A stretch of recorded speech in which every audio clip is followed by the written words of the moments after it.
In the course of this chamber music series undertaking, I have already addressed several compositions that were completely unfamiliar to me despite a lifetime of listening.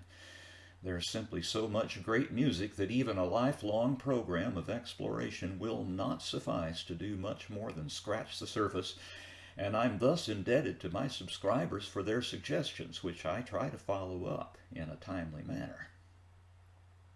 Until about a week ago, I had never heard Brahms's Clarinet Trio, although I think I was dimly aware that such a work existed. It is owing to YouTube subscriber and occasional commenter Rory for bringing it to my attention. Thanks, Rory. This is one of the works written during what was supposed to have been the composer's retirement in response to his hearing of the playing of clarinetist Richard Mühlfeld. This four-movement composition is quite brief, owing to the fact that all four of its movements are, for Brahms, unusually compact, formally speaking.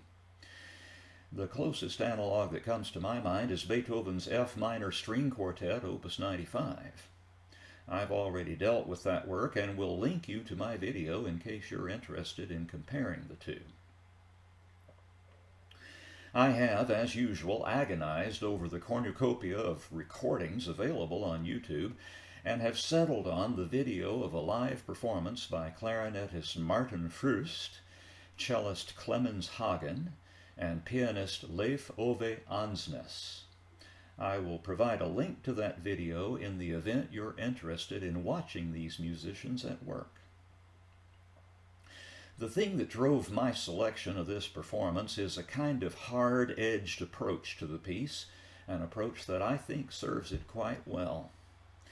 You will likely notice some differences between some of the details of the score and what you hear. I think this must be due to discrepancies in editions. Speaking of the score, you'll need to prepare yourself to make the necessary pitch adjustment when dealing with music written for a clarinet that's a step and a half too long, hence sounding a minor third lower than notated. The work follows the expected four-movement symphonic cycle, with the opening movement setting the tone of the whole. The two inner movements afford a welcome respite to the stern, unyielding mood of the A minor essays that flank them. As usual, I will offer some introductory commentary to each of the movements in turn. Movement 1, set in the work's home key, is a pared-down sonata-form movement with no exposition repeat and a brief development section. During the recapitulation, the themes are presented in reverse order, and an extra statement of the second theme in A major, serving as a bridge to the coda, is especially wonderful. That coda, despite its A minor beginning, also contrives to end in A major, with one of the strangest voicings of an arrival chord that I've ever encountered, the cello's next lowest note sitting astride the lowest available octave A's in the piano.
The second movement, set in the work's major subdominant key, is linked to the first by the clarinet's sounding high A. This movement presents the most unusual version of sonata rondo form that I've ever encountered. In fact, it took me quite a while to figure out what Brahms was doing here. As in any version of that hybrid form, the first theme also serves as a recurring refrain, with contrasting episodes occurring between those appearances. To complicate the picture in this case, the first third of the movement really does set forth a complete sonata form exposition, exhibiting more or less standard key relations, but the long passage that I've identified as theme 2A never returns. Moreover, the first return of theme 1 as refrain to begin the development section is disguised, stripped of all its ornamenting notes. If you've ever looked at some of Heinrich Schenker's voice leading graphs, you'll understand why I'm tempted to refer to this passage as a Schenkerian version of the main theme. An additional complication involves what should probably be considered the onset of the movement's recapitulation, at which point the main theme is brought back in the movement's subdominant key, G major. During the last part of the coda, there's a brief octave unison passage for clarinet and cello that's about as magical as anything I've ever heard.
Movement 3 is set in that traditional two-part dance form known as minuet and trio, but the first sub-movement's genial-sounding music is far more waltz-like than minuet-like, and all of the repeats of strains are varied and sometimes go different harmonic directions the second time through and are thus written out. There are also some oddities of internal construction that I won't go into here, but if you're familiar with the way the form usually works, I believe you will spot them with the help of my running commentary. The trio is set in the movement's subdominant key, and Brahms has managed to capture some of the spirit of the Ländler, which is a common feature of movements of this type. The written-out da capo reprise is quite abbreviated, soon embarking on a sweet-spirited A major closing section that conveys us to the movement's coda.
The mode shifts back to the parallel minor for the finale, another sonata rondo form movement whose overall plan is a bit more traditional than that of movement 2.